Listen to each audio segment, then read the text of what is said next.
এই ভিডিওতে আমি কোনো লটারির টিকিট, কোনো গোপন ওয়েবসাইট বা রাতারাতি বড়লোক হওয়ার কোনো জাদুমন্ত্র শেখাবো, তাহলে দয়া করে এখনই ভিডিওটা বন্ধ করে দিন। আপনার জন্য কার্টুন দেখা বা কমেডি ভিডিও দেখাই ভালো, এই ভিডিওটা আপনার জন্য না। কিন্তু যদি আপনার সাহস থাকে নিজের চোখের দিকে তাকিয়ে সত্যটা স্বীকার করার, যদি আপনার বুকের ভেতর সেই আগুনটা থাকে যে আমি আমার এই গরিব অবস্থা পাল্টাবই, যাই হয়ে যাক না কেন, তাহলে আগামী 8 থেকে 9 মিনিটের আপনার জীবন থেকে আমাকে ধার দিন। কারণ আজ আমি আপনাকে কোনো স্বপ্ন দেখাবো না, আজ আমি আপনার চামড়া তুলে দেখাবো কেন আপনি এখনো ধনী হতে পারেননি এবং ধনী হতে আসলে ঠিক কি লাগে। আমরা ছোটবেলা থেকে শুনে এসেছি কঠোর পরিশ্রম করলেই বড়লোক হওয়া যায়, তাই কি যদি কঠোর পরিশ্রম করলেই বড়লোক হওয়া যেত, তাহলে রাস্তার ওই রিক্সা চালক মামা বা ইট ভাটায় কাজ করা শ্রমিক ভাইটি আজ দেশের সবচেয়ে ধনী ব্যক্তি হতো। তাদের চেয়ে বেশি পরিশ্রম আপনি আমি কেউ করি না, তবুও দিন শেষে তাদের নুন আনতে পান্তা ফড়ায়। আবার কেউ বলে ভাগ্য লাগে ভাই, ভাগ্য।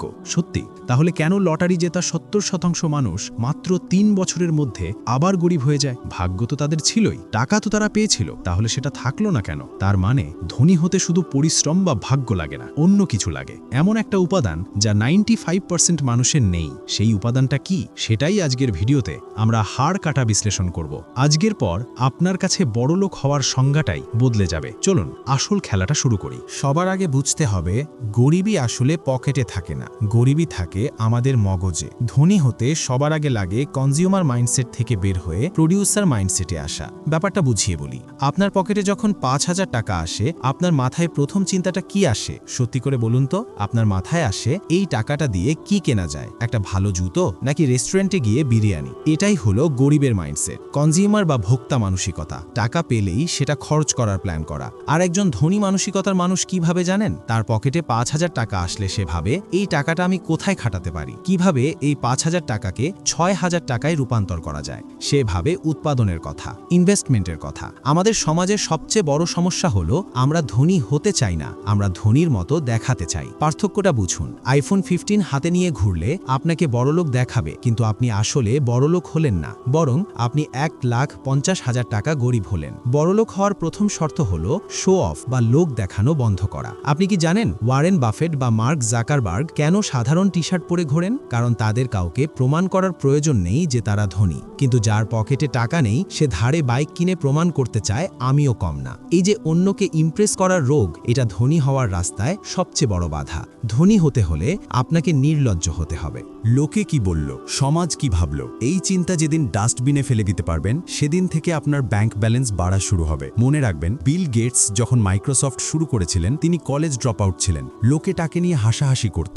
আজ লোকে তার অ্যাপয়েন্টমেন্ট পাওয়ার জন্য কোটি টাকা খরচ করে। তাই প্রথম স্টেপ, খরচ করার আগে ইনভেস্ট করার মানসিকতা তৈরি করুন। টাকা আপনার গোলাম, আপনি টাকার গোলাম নন। দ্বিতীয় যে জিনিসটা ধনী হতে লাগে তা হলো সময়ের সঠিক মূল্যায়ন। আমরা সবাই বলি সময়ই টাকা, কিন্তু আমরা কাজ করি উল্টো। আমরা 200 টাকা রিক্সা ভাড়া বাঁচানোর জন্য 30 মিনিট রোদে হেঁটে বাসায় যাই। আমরা 50 টাকা ডিসকাউন্টের জন্য 2 ঘন্টা অনলাইনে ঘাটাঘাটি করি। ধনীরা এটা করে না। ধনীরা টাকা দিয়ে সময় কেনে, আর গরিবরা সময় বিক্রি করে টাকা পায়। একটু গভীরভাবে ভাবুন, আপনি যখন চাকরি করেন আপনি আসলে কি করছেন? আপনি আপনার জীবনের মূল্যবান 8 ঘন্টা বসের কাছে বিক্রি করছেন, মাস শেষে কিছু টাকার বিনিময়। আপনার আয়ের একটা লিমিট আছে, কারণ আপনার কাছে দিনে 24 ঘন্টার বেশি সময় নেই। কিন্তু ধনীরা জানে একা খেটে বড়লোক হওয়া যায় না। ধনী হতে লাগে লেভারেজ। লেভারেজ মানে হলো অন্যের সময় এবং অন্যের দক্ষতাকে কাজে লাগানো। একজন গার্মেন্টস মালিক কি নিজে বসে সেলাই করেন? না, তিনি 500 জন শ্রমিক নিয়োগ দিয়েছেন। প্রতি শ্রমিক যদি তাকে দিনে 100 টাকা করে লাভ দেয়, তাহলে তার দিনে লাভ 50,000 টাকা। তিনি নিজে কাজ না করলেও তার ইনকাম বন্ধ হচ্ছে না। এই দক্ষ আর অভিজ্ঞ শ্রমিকদের ব্যবহার করাই হলো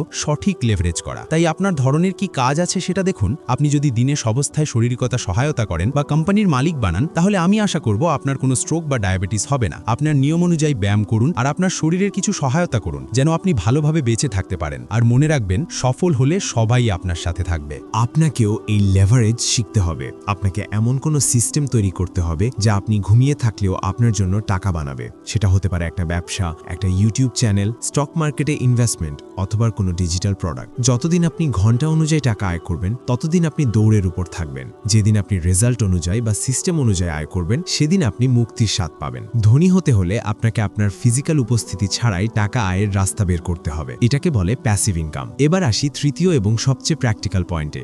ধনী হতে লাগে হাই ইনকাম স্কিল বা উচ্চ আয়ের দক্ষতা। স্কুল কলেজে আমাদের কি শেখায়? ইতিহাস, ভূগোল আর কিছু থিওরি। এগুলো জ্ঞান বাড়ায়, কিন্তু এগুলো ব্যাংক ব্যালেন্স বাড়ায় না। বাস্তব পৃথিবীতে কেউ আপনার সার্টিফিকেট মার্কেট দেখে টাকা দেবে না, টাকা দেবে আপনি কি ভ্যালিউ দিতে পারছেন তার উপর। একজন সাধারণ ক্লার্ক মাসে 20,000 টাকা পান, আর একজন এক্সপার্ট হার্ট সার্জন বা একজন টপ লেভেল সেলসম্যান মাসে 20 লাখ টাকা আর করেন। কেন? দুইজনেই তো মানুষ, দুইজনেই তো সময় দিচ্ছেন। পার্থক্য হলো সমস্যার গভীরতা। ক্লার্ক যে সমস্যার সমাধান করছেন তা অনেকেই করতে পারে, তাই তার ভ্যালিউ কম। সার্জন যে সমস্যা সমাধান করছেন তা খুব কম মানুষই পারে, তাই তার ভ্যালিউ আকাশচুম্বী। আপনাকে নিজেকে প্রশ্ন করতে হবে, আমি কি জানি, আমি এমন কি করতে পারি যার জন্য মানুষ আমাকে টাকা দিতে বাধ্য হবে।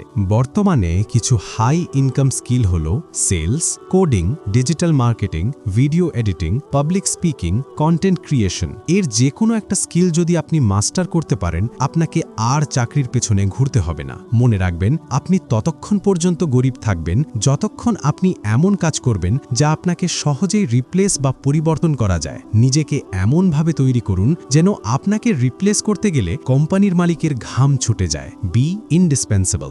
ধনী হওয়ার সূত্র খুব সোজা। আপনার ইনকাম ইকুয়ালস টু আপনি কত বড় সমস্যার সমাধান করছেন ইনটু কত বেশি মানুষকে সাহায্য করছেন। উবার একটা গাড়ির সমস্যা সমাধান করেছে কোটি মানুষের জন্য, তাই তারা বিলিয়নিয়ার। বিকাশ টাকা পাঠানোর সমস্যা সমাধান করেছে কোটি মানুষের জন্য, তাই তারা মার্কেটের রাজা। আপনি ছোট সমস্যা সমাধান করবেন, ছোট টাকা পাবেন। বড় সমস্যা সমাধান করবেন, বড় টাকা পাবেন। চতুর্থ যে জিনিসটা লাগে এবং এটা অনেকে ইগনোর করে তা হলো সঠিক পরিবেশ। একটা প্রবাদ আছে, আমাকে তোমার 5 জন বন্ধুর নাম বলো, আমি বলে দেব তোমার ভবিষ্যৎ কি। আপনি যদি 5 জন গরিব, নেতিবাচক এবং অলস মানুষের সাথে মেশেন, তাহলে 6 নম্বর গরিব ব্যক্তিটি হবেন আপনি, গ্যারান্টি। কারণ মানুষের স্বভাব হলো সে তার আশেপাশের মানুষের মতো আচরণ করে। আপনার বন্ধুরা যদি সারাদিন মেয়েদের নিয়ে কথা বলে, গেম খেলে আর চায়ের দোকানে আড্ডা দেয়, তবে আপনি চাইলেও বড় কিছু করতে পারবেন না। তারা আপনাকে টেনে নিচে নামাবে। এটাকে বলে কাঁকড়ার থিওরি। একটা বালতিতে কয়েকটা কাঁকড়া রাখলে একটা কাঁকড়া যখন উপরে উঠতে চায়, বাকিরা তাকে টেনে নিচে নামিয়ে দেয়। ধনী হতে হলে আপনাকে কঠোর হতে হবে। নেগেটিভ মানুষদের জীবন থেকে ছাঁটাই করতে হবে। এমন মানুষদের সাথে মিশুন যারা আপনার চেয়ে বেশি সফল, যারা আপনার চেয়ে বেশি জানে, যাদের সাথে কথা বললে আপনি নতুন আইডিয়া পান, বিজনেস নিয়ে আলোচনা হয়, গ্রোথ নিয়ে কথা হয়। যদি আপনার আশেপাশে এমন মানুষ না থাকে, তবে একা থাকুন, বই পড়ুন, সফল মানুষদের ভিডিও দেখুন, পডকাস্ট শুনুন। তবু ওইসব লুজারদের সাথে মিশবেন না যারা আপনার স্বপ্নকে উপহাস করে। মনে রাখবেন, সিংহ একা চলে, ভেড়ার পাল দল বেঁধে চলে। সবশেষে ধনী হতে আসলে কি লাগে? কোনো ম্যাজিক লাগে না, লাগে ধৈর্য এবং ত্যাগ। আমরা সবাই রেজাল্ট চাই, কিন্তু প্রসেসটা সহ্য করতে চাই না। সবাই সচিন টেন্ডুলকার বা ক্রিশ্চিয়ানো রোনাল্ডো হতে চায়, কিন্তু কেউ ভোর 4টায় উঠে প্র্যাকটিস করতে চায় না। ধনী হওয়া একটা ম্যারাথন দৌড়, এটা 100 মিটারের স্প্রিন্ট না। আজকে গাছ লাগালে কালকেই ফল পাবেন না। আপনাকে বছরের পর বছর পানি দিতে হবে, যত্ন নিতে হবে। মাঝপথে ঝড় আসবে, পোকা ধরবে, মানুষ আপনাকে পাগল বলবে, আপনি বারবার ব্যর্থ হবেন, টাকা লস করবেন, রাতে বালিশে মুখ লুকিয়ে কাঁদবেন। কিন্তু ওই মুহূর্তগুলোতেই ঠিক হয় কে রাজা হবে আর কে প্রজা। যে হাল ছেড়ে দেবে সে হারিয়ে যাবে, আর যে দাঁতে দাঁত চেপে বলবে আমি শেষ দেখে ছাড়বো, সেই ইতিহাস করবে। আজকের এই ভিডিওটা দেখার পর আপনার সামনে দুটো রাস্তা আছে। এক, ভিডিওটা বন্ধ করে আবার সেই পুরনো জীবনে ফিরে যাওয়া, সেই গেম খেলা, সেই আড্ডা দেওয়া আর ভাগ্যকে দোষ দেওয়া। 2, অথবা আজ এখনই আয়নার সামনে দাঁড়িয়ে প্রতিজ্ঞা করা, অনেক হয়েছে, আর না, আজ থেকে আমি আমার সময় নষ্ট করা বন্ধ করলাম। আজ থেকে আমি নতুন স্কিল শিখব। আজ থেকে আমি নিজেকে গড়ার কাজ শুরু করলাম। সিদ্ধান্ত আপনার, জীবনটা আপনার, এর লাভ বা ক্ষতি দুটোই আপনার। তবে একটা কথা বলে যাই, বড়লোক হতে টাকা লাগে না, বড়লোক হতে জিদ লাগে। আপনার সেই জিদ আছে তো? যদি থাকে, দেখা হবে বিজয়ের মঞ্চে। ভালো থাকবেন, স্বপ্নের পথে থাকবেন। আমি সাজ্জাক, আজকের মতো বিদায় নিচ্ছি। আল্লাহ হাফেজ।